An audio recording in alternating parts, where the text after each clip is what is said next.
It looks like we may have a winner in the solid-state battery technology race, and it's not who you thought it would be. But the unique circumstances of this electric beauty may just make it possible. The skeptic-in-chief, Tom Moloughney, who is also the InsideEVs and Forbes contributor, will be here to talk about how realistic this is. Tesla breaks up with its favorite cryptocurrency, claiming, it's not you, it's me, baby. But what really happened? We'll do some hacking of our own. Mercedes has unveiled an electric skateboard, and oh look, an entire electric minivan to charge it came with it. Hummer EV prototypes get dirty playing on the rocks. Quick, somebody call their mom. All of this is coming up next.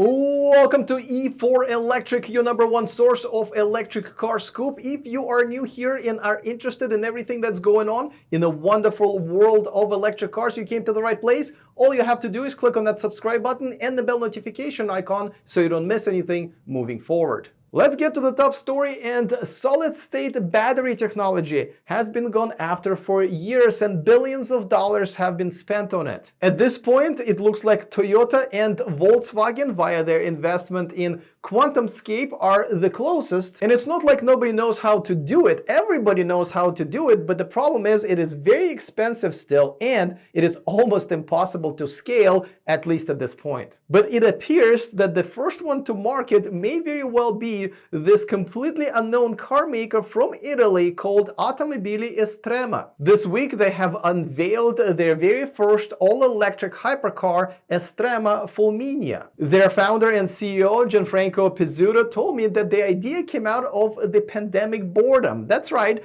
I used the pandemic to binge watch Dexter and House TV shows, and they came out with an all-electric hypercar. Besides the solid-state battery technology they are working on, they're also going to be utilizing the ultra capacitors. And that's a great technology to complement any battery tech, especially for the cars that have to launch very, very quickly. The reason everyone's chasing this solid-state battery technology is because it makes batteries lighter, faster to charge, it produces a longer range, generates less heat, and essentially eliminates most of the concerns that keep people from getting into electric cars. But as I mentioned before, what separates this dream from reality are two problems. One, it's hard to mass produce, and two, it costs a lot of money. Now, the way Automobili Estrema has solved the problem of the mass production is very simple. Because the car costs over $2 million, they're not planning on making too many of them, just like with any hypercar. As a matter of fact, they're planning on making only 20 per year. And I will let Gianfranco explain how they've solved the problem number 2. Because those cells are very expensive and the battery pack itself is very expensive, we're going to do a hypercar, because with the price of a hypercar, this kind of economical hurdle is going to be viable, and therefore we are waiting larger amount of capital in the hundreds of millions of dollars of euros only in the moment we decide that the technology is good to shoot for a gigawatt-hour capacity, therefore the gigafactory. That's right. The solution is also in the fact that it's $2+ million car, and therefore they can afford spending over $300,000 on the battery. Obviously not something that Toyotas and Volkswagens of the world can pull off. The 100 kilowatt-hour battery will weigh only 3,300 pounds, will charge from 10 to 80% in about 15 minutes, have a range of 300 miles, and will run on an 850-volt system. It is a beast with over 2,000 horsepower, going 0 to 60 in under 2 seconds. They're planning on producing their fully working prototype before the end of the year and going to market in 2 years. For more on this story and to curb my enthusiasm, as he usually does, we turn to the InsideEVs and Forbes contributor, Tom Moloughney. But before that, a quick reminder that this video and this channel is sponsored by NeoCharge. Avoid fighting with your landlord about the electrical upgrades needed for your electric car. Just plug in your NeoCharge smart splitter at your current rental and take it with you when you move. It's as easy as that. Get one today and use the discount code in the description of this video. All right, Tom, so I know this is a very promising story, and I'm certainly rooting for them, as I'm sure you are, but it is a bit early to tell because a lot of companies have promised this. And I know you're a little bit more skeptical than I am even on this one. Why? You know, as you said, I'm rooting for them, Alex, just like, most, I think, people that are electric vehicle aficionados are. But it's way too early to give them a whole lot of credibility. They haven't produced anything yet, and a lot of companies have promised a lot of things, and very few actually end up delivering. Now, what do you think about the fact that, they don't need to deliver 20,000 or 100,000 of these a year like most companies who are researching this do? They only have to deliver 20, and their customers are willing to pay over $300,000 for their battery pack. So, I don't know if the cost is really the issue right now. I don't think solid state batteries are commercially available yet. I don't think they're ready. They're still in that testing phase. So I don't care if you want to spend $1 million for it. I just don't know if they're ready. All right, now let's talk about just solid state battery in general, right? I mean, obviously Tesla just had a huge breakthrough with the 4680 batteries. Do you think this is just a sort of a really good but intermediate step for now, and solid state batteries is the final destination for the battery technology? So yes and no. Is it an intermediate step? Sure it is. It looks like it's a great intermediate step right now. Are solid state batteries the end game? No. This is just going to continue to evolve, Alex. You and I can't even really think of what we're going to be using in electric cars in 15 or 20 years from now. But it does appear as solid state batteries are going to be that next step in, reducing cost, lowering weight, and increasing energy density. Well, I prefer that one day my electric car runs on the YouTube comments, because that would be absolutely great.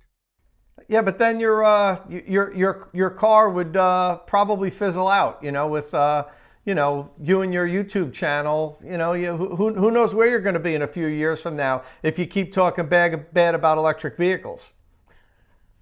Doesn't seem like Tom has much faith in this channel. That's probably why he started his own, and it's doing pretty well. I put a link to it in the description of this video. Now let's talk about the company that doesn't really care about the solid state technology right now, because they have unveiled their own 4680 batteries last year at the Battery Day, and of course I'm talking about Tesla. And if you remember, back in February, Tesla has bought $1.5 billion worth of Bitcoin, and later sold about $250 million worth for some nice profit. And as you probably also remember, Tesla has started accepting Bitcoin as payment shortly after that. Now, you still had to convert it to the conventional currency, but still, it was a big deal. Now, Elon Musk has also been a public supporter of Dogecoin, a cryptocurrency that started as a joke, and as soon as he started promoting it on Twitter, its value has skyrocketed. Looks like things that Elon touches literally turn into gold.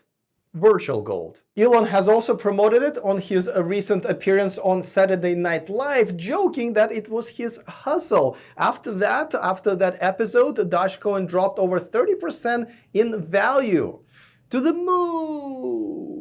On May 9th, SpaceX announced it will accept Dogecoin as funding towards the deployment of a satellite, and then Musk considered accepting it as payment for Tesla, just like with Bitcoin, and got overwhelming 78% support from his followers, and the other 22%, I guess, are boring people like myself who like to invest into boring stuff like real estate, pension funds, and YouTube channels. However, this week Tesla has reversed its decision and announced it will no longer be accepting Bitcoin. Tesla said it was due to the concerns over the use of fossil fuels for Bitcoin mining and transactions. But that was a pretty known issue for quite some time now. As a matter of fact, per some reports, the annual mining of Bitcoin has the same carbon footprint of Singapore or the power consumption of the Netherlands. Like the country. So is this reason the real reason, or is there something else behind it? Maybe the investors or the concerns over the cybersecurity?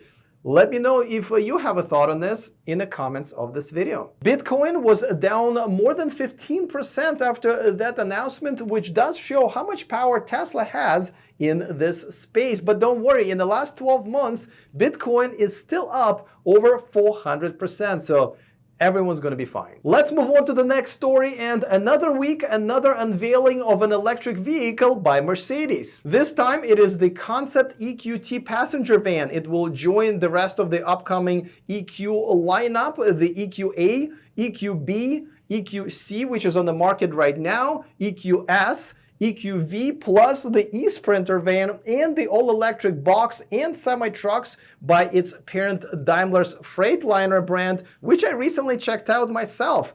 Mercedes is really coming around. The EQT van will sit 7 passengers if you have a big family, or lots of cats. Either way, everybody gets the environmentally friendly fake leather seats. I absolutely love the front, but the back looks like it was designed in the 70s, and nothing's wrong with that.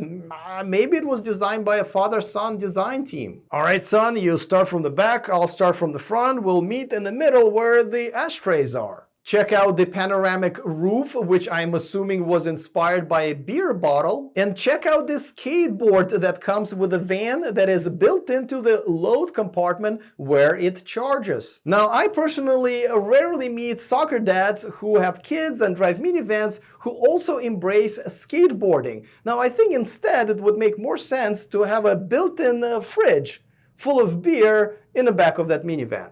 But what do I know? I'm going to assume that the skateboard won't be very cheap and be priced similar to, I don't know, a first-generation used Nissan Leaf, though if you put it that way, the skateboard is becoming more and more attractive. I really dislike the first-generation Nissan Leaf. This was the design-only unveil, so Mercedes has not yet shared the specs for the battery and the motor that will go in the actual production car. It will also feature the MBUX user interface with artificial intelligence. For example, if someone's driving a car and calls the same person on their way home every Friday, the system will suggest their phone number next Friday as you're driving home, which reminds me, crap, I forgot to call my mom. So Mercedes is really catching up with the electric car revolution with a very consistent interior and exterior that are still very modern and luxury. As a matter of fact, they are separating themselves from their long-time rival BMW, which is still very much behind. Let's move on to the next story, and it's Hummer time. Can't touch this.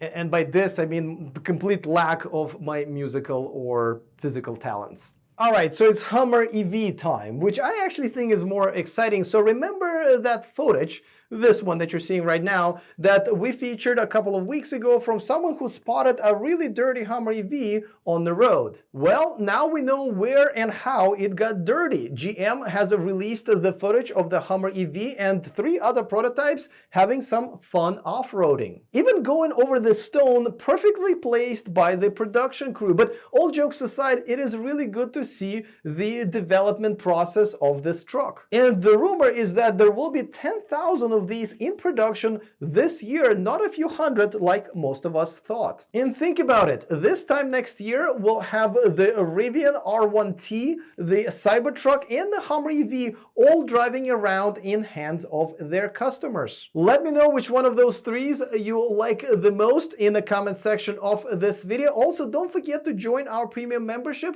where you get access to all kinds of premium material, and you also get to support this independent YouTuber. Just click on the join button and everything will happen magically. All right, looking forward to all of your comments. Other than that, see you guys next time, and remember to stay charged.